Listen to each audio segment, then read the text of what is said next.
I guess what I'd like to ask each of you is, in your sense, who are some of the some of the seminal discoveries in the last 50 years in terms of oncology? We'll talk about the future later, but what would you say? Well, it's actually an easy question to answer because it's been addressed by our national organization, the American Society of Clinical Oncology. And so this past year was the 50-year anniversary for ASCO, the American Society of Clinical Oncology. And so they listed the 5 seminal achievements during the past 5 decades. One was the first discovery of combination chemotherapy to actually cure a malignancy. And this is Dr. Vincent DeVita, former chief of the National Cancer Institute, putting together a 4-drug chemotherapy regimen called MOP, which stood for mustard, nitrogen mustard, oncovin, prednisone, and procarbazine, that actually could take a disease that had spread beyond what radiotherapy or surgery could treat and not just mitigate symptoms and prolong survival, but actually cure disease. So this was the first discovery that a tumor could actually be cured when it is metastatic. And it's a little bit ironic listening to WFYI today on NPR that they were talking about mustard gas. So mustard gas is chemical warfare, and we're finally, after way too long, are destroying all of our resources of mustard gas in Colorado. Nitrogen mustard was derived from the horrors of World War I with mustard gas. And mustard gas was released upon the Allied soldiers by the Axis powers. And when these soldiers died, it was found that their bone marrow and their lymph nodes had pretty well disappeared. And so many decades later, scientists were clever enough to say that maybe this could be a treatment for lymphoma or a treatment for leukemia. So nitrogen mustard, out of the tragedy of World War I from chemical warfare, actually became the first chemotherapy. So the first discovery was MOP, showing that this 5-drug regimen could actually cure a disease. I've been honored with what we've done here at Indiana University with testicular cancer. Testicular cancer is called a solid tumor as opposed to a leukemia lymphoma, which is called a liquid tumor. And testicular cancer, as Barbara Lewis very nicely elucidated, with the discovery of platinum, the first heavy metal ever to be looked at as a cancer drug, we were able to combine this successfully with other older drugs and take the cure rate from 5% to 80%.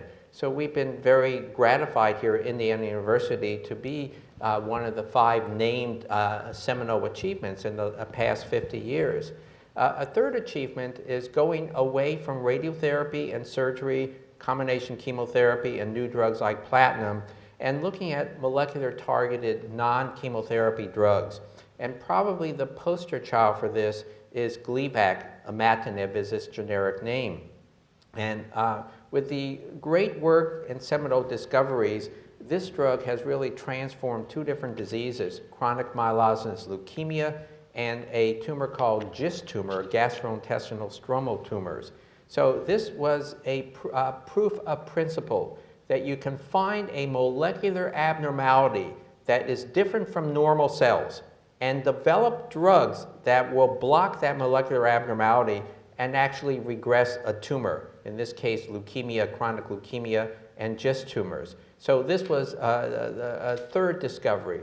The fourth discovery has to do with not the survivorship programs we're doing for late consequences of therapy, but the acute consequences of therapy. The most feared complication of chemotherapy has always been nausea and vomiting.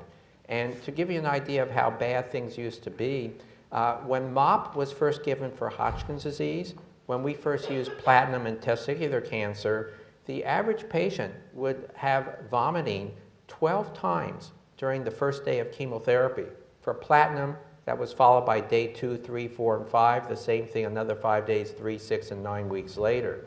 So discoveries were done in animal models, looking at the ferret and actually looking at the cat. I have to whisper that cat, any cat lovers here, such as myself, but they became wonderful models for looking at human chemotherapy-induced nausea and vomiting. And it was found that a chemical structure, 5-hydroxytryptamine 3, was increased when injections of drugs, apomorphine, which mimics some of the chemotherapy drugs. So then it was a matter of the pharmaceutical industry, and GlaxoSmithKline was first to do this, to develop a selective antagonist of 5-HT3 ondansetron. So now the average number of patients that vomit is gone from 12 to 0. We haven't eliminated chemotherapy-induced nausea and vomiting, especially nausea, but it's nothing like it used to be. So this was a major achievement. And then the fifth, and perhaps the most important achievement, we showed Richard Nixon declaring war on cancer in 1972, and I shudder at the word war, also with George W. Bush using the word war. It's not a war, it's a struggle, but it certainly is not a war, and it's the wrong terminology to be using.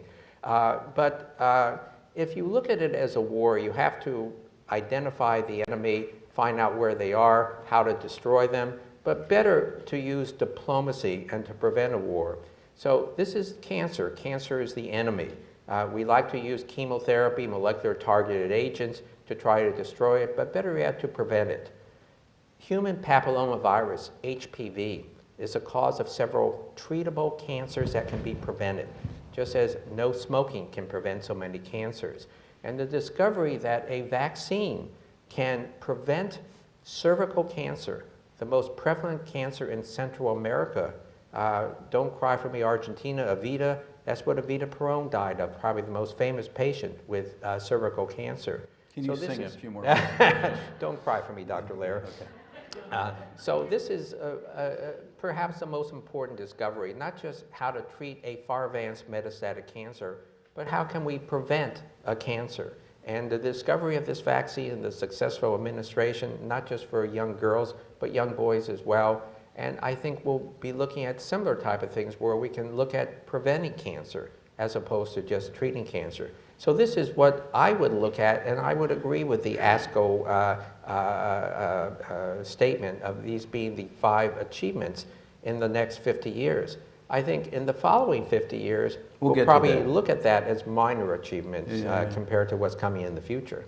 Dave, what do you think? What do you, in terms of? Well, I think that there's another angle on this, and that is these are discoveries that contributed hugely to the cures and treatments that we have available now. But those discoveries, in turn, were made possible by political decisions and institutional decisions made around the country and around the world. And I think the foundation of the National Cancer Institute in the United States, which was, I guess, 1940s, 1950s, is something that was really seminal, that made it possible for large resources to be put in place.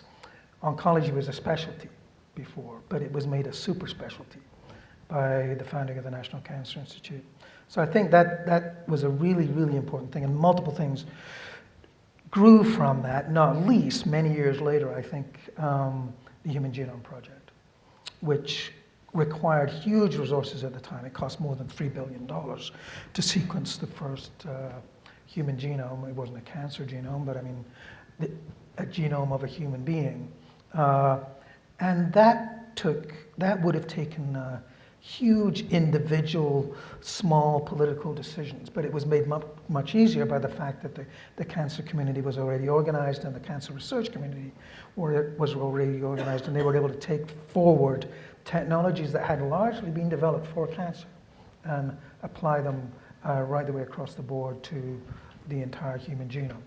And then they grew from that individual discoveries that led to individual cures in cancer. But I have to switch in the middle of that because really it also made possible the fundamental deep realization that how we respond to individual therapies could be genetically coded. And this seems obvious to us now, but even now, if I asked everyone in the room whether they responded to a drug like codeine, which is something which gets used for severe pain, it's amazing how many medical students will say they've taken codeine, or other students. But about one for you, one for me, right? Right.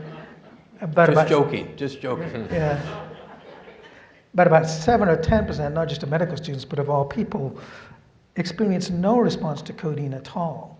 They just get a little nauseated, and the stomach gets a little upset, but they get no pain relief at all because they don't have a gene that codes for the enzyme that converts codeine to morphine, which is the active ingredient. Morphine itself is very, very powerful, but codeine on its own, to everybody's amazement, does nearly nothing. It just comes into your body, wanders around, and then the body converts it to an active thing. And the discovery, I think that was possible, opened up the possibility that many, many other drugs could be similar. And when Dr. Einhorn talks about treatment of nausea and vomiting, that was a hugely important thing, but it was really the case where unusually nearly everybody had the side effect and nearly everybody was helped by the treatment. And now not now, but I mean from the beginning, we've really realized in cancer that not everybody gets every side effect. Everybody's a little bit different. Some people get horrible low blood counts, low white blood counts, and their immune systems get really trashed, and other people don't get that. And on the other hand, some people get headaches and horrible headaches with brain cancer, and other people just don't get that. So what's that about? And that, it turned out, again, had a lot to do with our genetics. And so I think the discovery, it's hard to call it a discovery because we've always had a genome of things that were influenced by that, including cancer, but also cancer side effects as well as effects, was a tremendously important thing. And now, last, and I suspect we're going to talk about this a lot when we talk about the future, but it's really the past now already.